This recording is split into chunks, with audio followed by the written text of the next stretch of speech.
പിതാവിൻ്റെയും പുത്രൻ്റെയും പരിശുദ്ധാത്മാവിൻ്റെയും നാമത്തിൽ ആമേൻ. ഈശോ മിശിഹായ്ക്ക് സ്തുതിയായിരിക്കട്ടെ. യേശുവിൽ സ്നേഹം നിറഞ്ഞ സഹോദരങ്ങളെ എല്ലാവരെയും ദൈവവചന ധ്യാനത്തിലേക്ക് നമ്മുടെ കർത്താവായ യേശുവിൻ്റെ നാമത്തിൽ സ്വാഗതം ചെയ്യുന്നു. നമ്മുടെ കർത്താവ് ഈശോ മിശിഹ എല്ലാവരെയും സ്വർഗം തുറന്ന് അനുഗ്രഹിക്കട്ടെ എന്ന് പ്രാർത്ഥിക്കുന്നു. വചനം കേട്ടുകൊണ്ടിരിക്കുന്ന സകല മക്കളെയും അങ്ങയുടെ ആത്മാവിനാൽ നിറച്ച് അനുഗ്രഹിക്കട്ടെ എന്നും കൂടെ പ്രാർത്ഥിക്കുന്നു. പ്രിയ സഹോദരങ്ങളെ, നമുക്ക് കർത്താവിൻ്റെ തിരുവചനം നമുക്ക് ധ്യാനിക്കാം.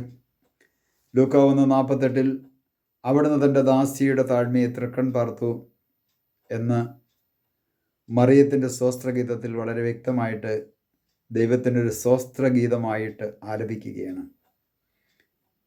അവിടുന്ന് തൻ്റെ ദാസിയുടെ താഴ്മയെ തൃക്കൺ പാർത്തു. മറിയം ദൈവത്തിൻ്റെ ദാസിയായി മാറിയപ്പോൾ, ദാസിയായി മാറിക്കൊണ്ട് ആ ദൈവത്തിന് മുമ്പിൽ എളിമപ്പെട്ടപ്പോൾ ആ താഴ്മയെ ദൈവം തൃക്കൺ പാർത്തു എന്ന് മറിയം വ്യക്തമായി ലോകത്തോട് എലിസബത്തിൻ്റെ ഭവനത്തിൽ വെച്ച് പ്രഘോഷിക്കുന്ന ഒരു രംഗവും കൂടിയാണിത്. ഇവിടെ നാം ഓരോരുത്തരും ഒന്ന് ചിന്തിക്കണമേ. മറിയം ദൈവത്തിൻ്റെ ദാസിയായി മാറിയതുപോലെ മാമോദിസ എന്ന കുദാശയിലൂടെ വിശുദ്ധീകരിക്കപ്പെട്ട് ദൈവത്തിൻ്റെ സ്വന്തം മകനും മകളുമായി ദൈവം ദത്തെടുത്ത് ദൈവത്തിൻ്റെ മകനും മകളുമായി സ്വീകരിച്ച ഒരു ദൈവ പൈതലായ ഞാൻ, ദൈവത്തിൻ്റെ മകനായ ദൈവത്തിൻ്റെ മകളായ ഞാൻ ദൈവത്തിനു മുമ്പിൽ ഒന്ന് എളിമപ്പെടുവാനും ആ ദൈവത്തിൻ്റെ ഒരു ദാസനായിട്ട് ജീവിക്കുവാനും ഒരു ദാസിയായിട്ട് ജീവിക്കുവാനും എനിക്ക് സാധിക്കുന്നുണ്ടോ? ഇവിടെ മറിയം ദൈവത്തിൻ്റെ ദാസിയായി മാറ്റപ്പെട്ടപ്പോഴാണ് ആത്മാവിൻ്റെ ചൈതന്യം ഒഴുകുന്നത്.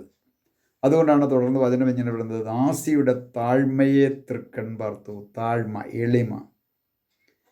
ഇന്ന് പലപ്പോഴും സഭയിലുള്ള മക്കൾക്ക് എളിമയുണ്ടോ? നാം ഓരോരുത്തരും ദൈവത്തിന് മുമ്പിൽ നിന്ന് ആത്മപരിശോധന ചെയ്യുന്നത് നല്ലതാണ്. എൻ്റെ ജീവിതത്തിൽ മറ്റുള്ളവരുടെ മുമ്പിൽ ഞാനെന്ന് എളിമപ്പെടാൻ തയ്യാറാണോ?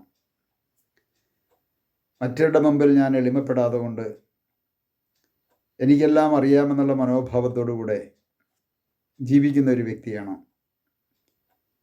എനിക്കിതൊന്നും വേണ്ട, വചനവും വേണ്ട, കർത്താവും വേണ്ട, വിശ്വാസവും വേണ്ട, വിശുദ്ധരും വേണ്ട, മാതാവും വേണ്ട, മറിയവും വേണ്ട, ഇതൊന്നും വേണ്ട, അല്ലാതെ കൊണ്ട് എനിക്ക് സുഖമായി ജീവിക്കാൻ അറിയാമെന്നുള്ള മനോഭാവത്തോടുകൂടി ഏതെങ്കിലും വ്യക്തി ജീവിക്കുന്നുണ്ടെങ്കിൽ ദൈവത്തിൻ്റെ ആത്മാവിനെ അവർക്ക് കിട്ടത്തില്ല.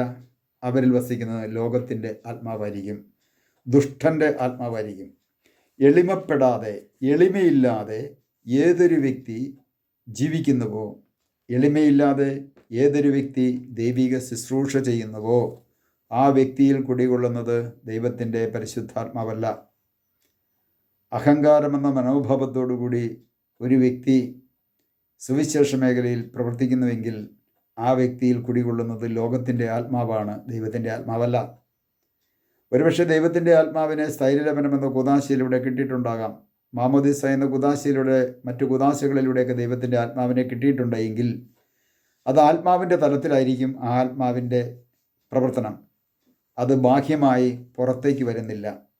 അത് പുറത്തേക്ക് വരണമെങ്കിൽ പ്രിയ സഹോദരങ്ങളെ, മറിയം ദൈവത്തിനു മുമ്പിൽ തന്നെ പൂർണ്ണമായും എളിമപ്പെട്ടുകൊണ്ട് തന്നെ സമർപ്പിച്ചതുപോലെ നാം ഓരോരുത്തരും ദൈവത്തിനു മുമ്പിൽ നമ്മെ തന്നെ എളിമപ്പെടുത്തിക്കൊണ്ട് നമ്മെ തന്നെ സമർപ്പിക്കുവാൻ തീരുമാനമെടുത്താൽ ദൈവത്തിൻ്റെ പരിശുദ്ധാത്മാവ് നമ്മുടെ ജീവിതത്തിലേക്ക് കടന്നു വരും.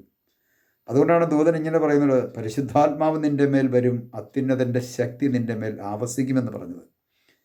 ഈ ദാസിയുടെ താഴ്മയെ തൃക്കൺ പാർത്തപ്പോഴാണ്, ദാസിയായി മാറിയപ്പോഴാണ് ദൈവത്തിൻ്റെ പരിശുദ്ധാത്മാവ് മറിയത്തിൻ്റെ ജീവിതത്തിലേക്ക് കടന്നു വന്നതെന്ന് വളരെ വ്യക്തമായിട്ട് നമുക്ക് മനസ്സിലാക്കാൻ സാധിക്കും. അതുകൊണ്ടാണ് വിശുദ്ധ പൗലോസ്ലീഹ റോമിലെ സഭയ്ക്ക് ലേഖനം എഴുതുമ്പോൾ റോമാലേഖനം 10-ാം അധ്യായത്തിൻ്റെ 9 മുതൽ 13 വരെയുള്ള തിരുവചനങ്ങൾ വായിച്ച് ധ്യാനിച്ചാൽ നമുക്ക് ഇപ്രകാരം കാണാൻ സാധിക്കും. യേശു കർത്താവാകുന്നു എന്ന് നിന്റെ അധരങ്ങൾ കൊണ്ട് ഏറ്റുപറയുകയും ദൈവം അവനെ മരിച്ചവരിൽ നിന്ന് ഉയർപ്പിച്ചു എന്ന് ഹൃദയത്തിൽ വിശ്വസിക്കുകയും ചെയ്താൽ നീ രക്ഷ പ്രാപിക്കും. ഒരുവൻ തന്നെയാണ് എല്ലാവരുടെയും കർത്താവ്. തന്നെ വിളിച്ചപേക്ഷിക്കുന്ന എല്ലാവരുടെയും മേൽ അവിടുന്ന് തൻ്റെ സമ്പത്ത് വർഷിക്കുന്നു. കണ്ടോ? വിളിച്ച് പ്രാർത്ഥിക്കുന്ന, എങ്ങനെ വിളിച്ച് പ്രാർത്ഥിക്കും? യേശു കർത്താവാണെന്ന് നിന്റെ അധരങ്ങൾ കൊണ്ട് ഏറ്റുപറയണം. യേശു കർത്താവാണെന്ന് ഏറ്റുപറയണമെങ്കിൽ യേശുവിനെ ജീവിതത്തിൽ രക്ഷകനും നാഥനുമായി സ്വീകരിക്കണം. സ്വീകരിക്കുക മാത്രമല്ല, ആ ദൈവത്തിനു മുമ്പിൽ എളിമപ്പെടണം. ആ ദൈവത്തിനു മുമ്പിൽ എളിമപ്പെട്ട് ഒരു ദാസനായി ദാസിയായി മാറിക്കൊണ്ട് യേശു കർത്താവാണെന്ന് ഹൃദയത്തിൽ വിശ്വസിച്ചുകൊണ്ട് എന്ന് പറഞ്ഞാൽ എൻ്റെ പാപങ്ങളും എൻ്റെ രോഗങ്ങളും എൻ്റെ വേദനയും എൻ്റെ ശാപവും എൻ്റെ മരണവും കാൽവരി മലയിൽ മരക്കുരിശിൽ കുരിശുമരണത്തിലൂടെ അവിടുന്ന് ഏറ്റെടുത്തുവെന്ന് ഞാൻ ഹൃദയത്തിൽ വിശ്വസിച്ചുകൊണ്ട് അധരങ്ങൾ കൊണ്ട് ഏറ്റുപറഞ്ഞ് ഞാൻ ആ ദൈവത്തിനു മുമ്പിൽ ശരണപ്പെട്ട് എളിമപ്പെടുമ്പോൾ മാത്രമാണ് പ്രിയ സഹോദരങ്ങളെ ഈ വചനം പൂർത്തീകരിക്കപ്പെടുകയുള്ളൂ. യേശു കർത്താവാണെന്ന് ഹൃദയം കൊണ്ട് ഏറ്റുപറയണമെങ്കിൽ ആ ഹൃദയത്തിൽ വിശ്വസിക്കണം. ആ ഹൃദയത്തിൽ വിശ്വസിച്ചുകൊണ്ട് അധരങ്ങൾ കൊണ്ട് ഏറ്റുപറയുകയും ദൈവം അവനെ മരിച്ചവരിൽ നിന്ന് ഉയർപ്പിക്കുകയും ചെയ്തുവെന്ന് നീ വിശ്വസിക്കുകയും ചെയ്താൽ നീ രക്ഷ പ്രാപിക്കും.